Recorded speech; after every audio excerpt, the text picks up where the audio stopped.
നമസ്കാരം. കഴിഞ്ഞ ദിവസമാണ് തിരുവനന്തപുരം മേയർ ആര്യ രാജേന്ദ്രനും അവരുടെ ഭർത്താവും എം.എൽ.എയുമായ സച്ചിൻ ദേവും കുടുംബവും സഞ്ചരിച്ചിരുന്ന കാറ് ഒരു KSRTC ബസ്സിനെ ഓവർടേക്ക് ചെയ്യുകയും KSRTC ബസ്സിന് മുന്നിൽ കാർ നിർത്തി KSRTC തടഞ്ഞ ശേഷം അതിൽ KSRTC ഡ്രൈവറെ പരുഷമായി ചീത്ത വിളിക്കുകയും ഡ്രൈവറെ വലിച്ചിറക്കാൻ ശ്രമിക്കുകയും ഒക്കെ ചെയ്ത സംഭവമുണ്ടായത്.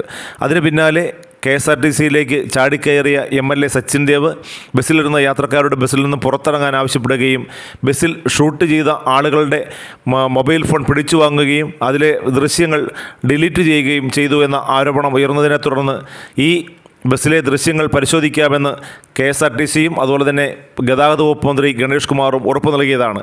അതിനനുസരിച്ചാണ് കഴിഞ്ഞ ദിവസം KSRTC ബസ്സിലെ CCTV ദൃശ്യങ്ങൾ പരിശോധിക്കാനുള്ള ഏർപ്പാടുകൾ ചെയ്തത്. പക്ഷേ ഇന്ന് CCTV ദൃശ്യങ്ങൾ പരിശോധിച്ചപ്പോൾ അതിലെ സിം കാർഡ് അടക്കം കാണാതാവുകയായിരുന്നു.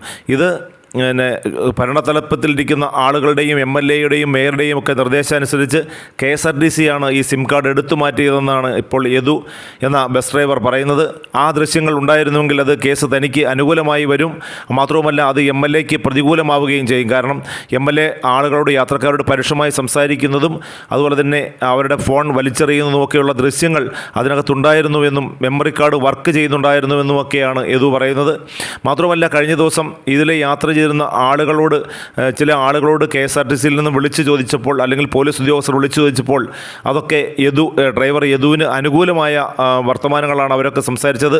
കാരണം ഈ ദൃശ്യങ്ങളിലൊക്കെയും വില്ലനും വില്ലത്തിയുമായി കളിച്ചത് മേയറും MLAയുമായിരുന്നു എന്നാണ് യാത്രക്കാർ പറയുന്നത്. അതൊക്കെ ഈ മേയർക്കും MLAയ്ക്കും പ്രതികൂലമായി വരും എന്നുള്ള ഉറപ്പും തനിക്കുണ്ടായിരുന്നു എന്നാണ് യദു പറയുന്നത്. തീർച്ചയായിട്ടും തനിക്കെതിരെയുള്ള കുൽസിത നടപടികളെന്ന നിലയ്ക്കാണ് ഇത്തരത്തിലുള്ള മെമ്മറി കാർഡ് നീക്കം ചെയ്തതെന്നും സത്യസന്ധത പുറത്തു വരണമെന്നുമാണ് ഇപ്പോൾ യദു ആവശ്യപ്പെടുന്നത്.